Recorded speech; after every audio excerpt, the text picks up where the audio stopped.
আসসালামু আলাইকুম বন্ধুরা, আপনারা কেমন আছেন? আমি আলহামদুলিল্লাহ। আমি এখানে 4টা ডিম নিয়েছি, ডিমের ভর্তা বানাবো। তো চলেন কিভাবে ডিমের ভর্তা বানাই। ডিমের ভর্তা কিন্তু খুবই মজা। চলেন, ডিমটা আমি সেদ্ধ দিয়ে দিলাম, এখন ঢাকনা দিয়ে ঢেকে দেব। ঢেকে দিলাম। ডিম ভর্তার জন্য এখানে আমি পেঁয়াজটা ভেজে নিচ্ছি। একটু বেশি করে পেঁয়াজ দিলে ভালো লাগবে, তার জন্য আমি পেঁয়াজটা ভেজে নিচ্ছি। 4টা মরিচ দিলাম, মরিচে অনেক ঝাল, তার জন্য আমি একটু কম দিলাম মরিচ। পেঁয়াজটা আর শুকনো মরিচটা আমি ভেজে নিচ্ছি।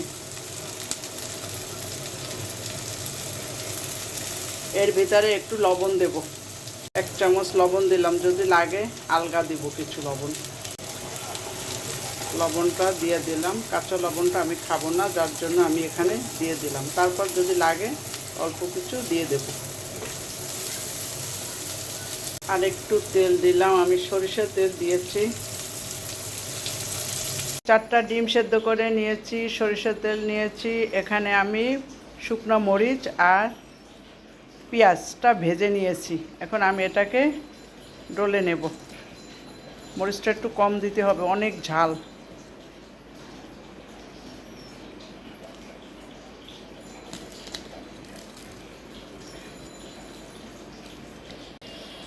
হয়ে গেছে আমার মরিচ ভর্তা বানানো। একটা মরিচ আমি সাইডে রেখে দিলাম, বেশি ঝাল হলে খাওয়া যাবে না। আমরা এখন ভাত খাবো এটা দিয়া, ডিম ভর্তা দিয়া।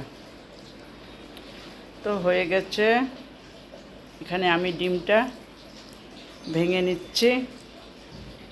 গরম আছে, এখনো ধরা যাচ্ছে না।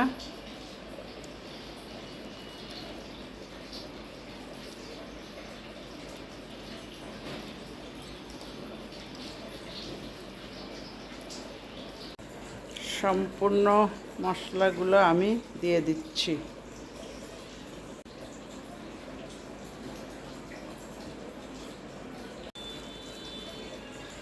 চারটা শুকনো মরিচ দিয়েছি, পেঁয়াজ দিয়েছি, বেশি মরিচ দিলাম না, একটা রেখে দিচ্ছি, যদি লাগে পরে দিব। বেশি ঝাল হলে ছেলেরা খেতে পারবে না।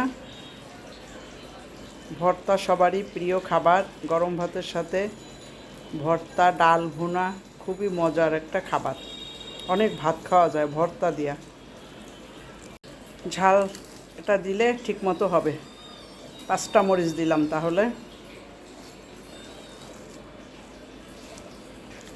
লাস্ট মরিচটাও দিয়ে দিলাম। এবার আমি সরিষার তেল দিচ্ছি। সরিষার তেল দিয়ে মাখাইয়ে নিচ্ছি।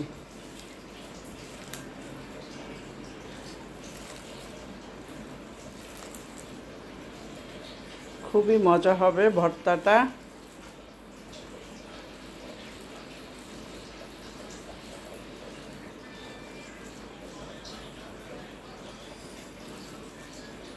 এবার আমি একটু লবণ দেখি। হ্যাঁ, লবণ হয়েছে।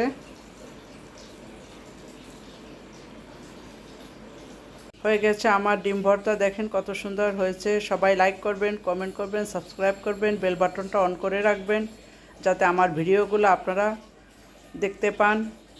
সবার জন্য ভালোবাসা অবিরাম। সবাই ভালো থাকেন বন্ধুরা। খোদা হাফেজ।